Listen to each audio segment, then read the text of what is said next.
you think Mr. President is right to be Minister of Petroleum? I mean, it's his choice. He can actually... I know it's his choice, but do Yes. you think it's working? Do you think it's something that should be sort of ongoing? For me, I think he should actually relinquish the office. He should give it to another person. And then, from what I gather and from what I know that Dr. Kachukwu is actually very, very capable. He's very, very capable. He's a first-class material. He's one of the best brains that we've had in the industry. You know, and then, I mean, look at his track record and what have you, what he was even able to do as GMD of NNPC when he was in that capacity, and then come back to his post-appointment as GMD of NNPC. Look at the turnaround that he's been able to do, see the way they are trying to manage the affairs of that. So I really think that he's a capable, and the president can actually draw him nearer, make him, you know, talk to him on a regular basis, and then, of course, checkmate the excesses of the NNPC and then whatever is going on there that he does not like. I mean, hopefully there's still a lot more that's going to come out from that space, like we said. I mean, petroleum is our live wire. Absolutely. And we're going to hopefully get all the answers that we need to get. Moving on now to something that's been very confusing for a lot of us, this monkeypox talk. You know, we're hearing today, oh, it's a hoax. Tomorrow, it's actually chickenpox, not monkeypox. It's bushmeat. Tomorrow, it's monkey meat. We're not exactly sure what's happened. But are you happy with the way the government is handling the entire situation? I mean, thankfully, it's not a terminal disease, which is why maybe people are a little relaxed about it. But I mean, it is something that's supposedly moving so fast. Oh, well, I think the federal government is actually trying their very best, you know, in this direction. And then the minister swiftly actually released a statement saying that, okay, these are the things that you need to do. You need to run away from eating monkeys now, at least for now, you know. And then bushmeat as a whole. Exactly. And then I add that there is a response team that has been put together, you know, to actually curb any outbreak in any of the states and what have you. I don't think they can do anything more than that. The only thing that I think we really need to do as a people going forward is to sensitize our people ahead of time. That's the honest truth. I mean, I'm hearing this for the first time, and I'm sure a lot of people are also hearing. I never knew there was exactly a thing. that there's anything like monkeypox and what have you. So, and then I think we really need to jack up our sanitation system to ensure that people are aware of what they need to do, like wash your hands and you know, make sure your environment is clean, run away from monkeys and all this kind of stuff.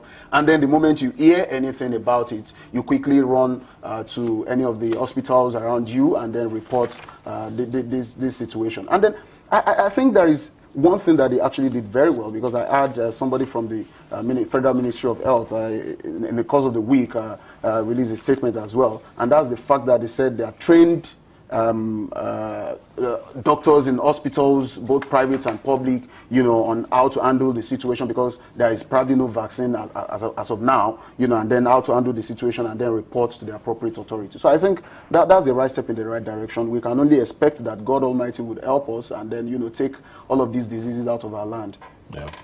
Before we go on, just very quickly now, talking about Mr. President, there was a bit of a controversy this week with the World Bank, I think, president, talking about the fact that he was told by Mr. President to focus on the northern part of Nigeria. Now, there's two sides to this argument, whether it's true or not.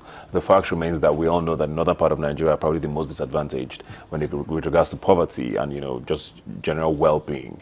So that's a valid thing to say. But then again, seeing how tense, let me use that word, Nigeria is these days, a statement like that, if true, do you think it was a good thing to say? Oh, well, I actually read a statement that was released by Mr. Femi Adesina, and then what he said in that statement was that the president actually advised that they should concentrate on the northeast, you know, probably because of the level of devastation and the fact that we really need to rehabilitate and you know, reintegrate the people of that region of Nigeria. So on the strength of that, I would say that I do not think it is actually a bad thing to say that, okay, look, I mean, you need to visit the north to understand the plight of the people that were living in Borno, that were living in Yobe, that were living in Adamawa and what have you, who got displaced because of terrorists that were living amongst us. And that's the honest truth. And so if we see all of the, I mean, I used to know somebody who was actually a security person whose father was killed and mother was killed, all the siblings, everybody gone, and he had to just come to Lagos to you know, to do something to make ends meet. And then you look at the horror in the faces of such people, I do not think it is out of place to now say that let's focus on the rebuilding of this region. However, the only thing is that if that was actually a phrase or a statement to patch up the situation, it would be unfortunate, because every region, every state, every local government of this country should be of paramount importance to the president and commander-in-chief. And so I want to believe that any president should take seriously devastations in every local government of Nigeria. I mean, look at Anambra State, look at some other states devastated by flood and what have you. Some are declaring medical emergencies and what have you. They also need funds to actually palliate all of these issues that they are confronted with. But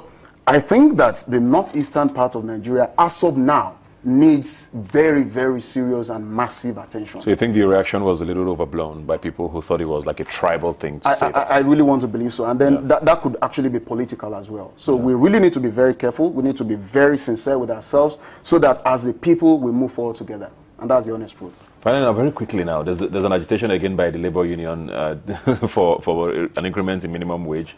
I think they're demanding 56,000 naira. We've seen a lot of these protests over the years. I think it comes like every 2 or 3 years now. Sometimes they get their way, sometimes they meet in the middle ground. Is this achievable? We hear we don't have any money. And what does that do to inflation as well? Very quickly. You see, the truth is that Nigeria is very blessed. Nigeria is a very, very blessed country. And I think that all we need to do is to continue to harness our resources and ensure that we actually make the most of what we have in this country. If each state would harness the resources that God has blessed them with in this country, it would be better than this. And that's the honest truth. I do not think any amount that any labor union or labor force is clamoring for would be too much, or would be, because people are working so hard in this country and then they are earning so small. And that can actually not make any end, anything happen for them. 18,000 naira can never do anything. It is something that you spend in 10 minutes or thereabouts. Just get out there, go to the market, buy food stuff. It cannot even last up to maybe a week or two. And so I really want to believe that the government would take this agitation very seriously. They will look into this matter and ensure that they come to the table with the labor union members, and of course reach a consensus that will be in the best interest of Nigerian workers. Thank you very much, Wale. We'll be looking at that space definitely. Hopefully the markets don't react crazily to it as they always do with goods. I hope so too. Skyrocketing through the roof. Thank you very much for being here today. It's my pleasure. We'll take a quick break me. now, and we'll be right back. So let's dance now, it is my turn. Just one